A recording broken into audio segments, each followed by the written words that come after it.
Hi, this is Rob Polenick from C3 Method. I did a leg workout today that I thought would be fun to share.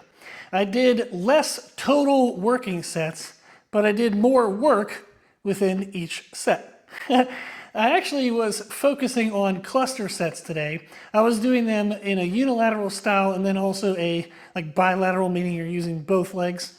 The first thing you'll see is that I started with lying leg curls, and I was doing that one leg at a time, so unilateral.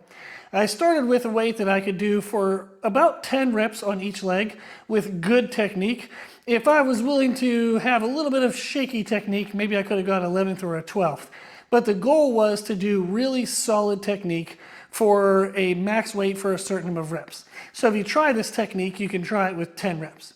I did 10 on each leg. I kept the same weight and went right back to the first leg and ended up getting 8, and then 6, and then 4, then 2. So it was 10, 10, 8, 8, 6, 6, 4, 4, 2, 2.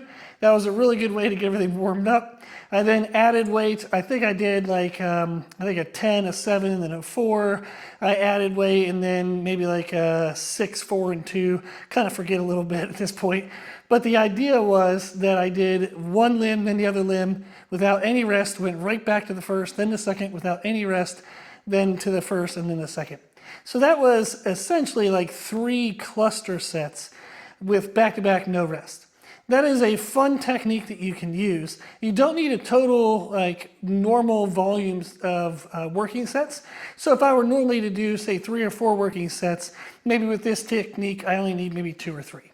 So that was a fun way for me to get warmed up and then get into the working sets for that movement. I then went into seated leg curls. The first working set I just did partial reps. Then the second working set I did time rest pause cluster sets. So it was a bout of effort, like 10 to 14 reps. Then you stay in the stretch position for 10 seconds, do a couple reps, stay in a stretch position for 10 seconds, and then I was only able to do a couple partials. I wasn't even able to do full reps at that point. But that's a really good way to drive intensity, and those were the only 2 working sets for that movement. I then went on to leg extensions and did single leg extensions. I really like doing that if I'm going to have a quad dominant main movement for the day. Today it was hack squat, for example.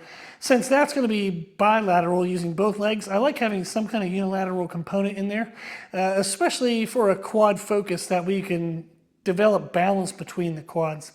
So I did the leg extensions with a similar format in the sense of once I got warmed up, I was doing those kind of back to back to back to back, no rest sets. That was really good. Great pump there. And then I actually kept the leg extension and did a couple sets of 20 and 30 reps leading into the warm-ups of the hack squats. So that way I could get a pump very quickly, not need so many warm-up sets on the hack squats. And then the hack squats, I ended up doing straight sets on that. That worked out really well since I'd already beat up the quads with that fun technique in the leg extension, and that I had pre-exhausted the quads doing the bilateral leg extensions through the warm-ups of the hack squat. So that was really fun. And then I ended with the leg press, and again I did that kind of back to back to back concept. I think I got like 20, 20, then 8, 8, and 6, 6. They were dead pretty quickly. But that was really good. The leg press kind of finished off whatever the quads had, but it also brought in the adductors, which is really good to kind of complement the workout in total. So I started with hamstring isolations, then quad isolations, and then the hack squat is going to be very quad dominant, but it's still going to develop a little bit of the glutes, a little bit of the adductors, kind of overall thigh development, but definitely quad dominant. So then on the leg press, I chose a high foot stance, and that still had some quads, but it brought in all the other muscles to kind of balance the effort for the day. I would consider this my quad dominant day. So I'm going to have 3 training sessions and then come back to my legs in the 4th session.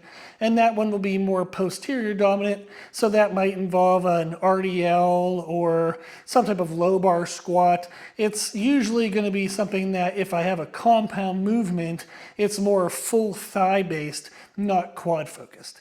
So I'll film that one in the next couple days, so that way you can come in, you can see the contrast between the 2 structures.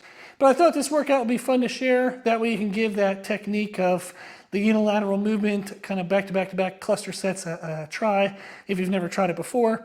It's a fun way to get a lot of intensity in, a lot of workload in, but in a short period of time. If you have any questions, put them in the comment section below, and thank you for watching.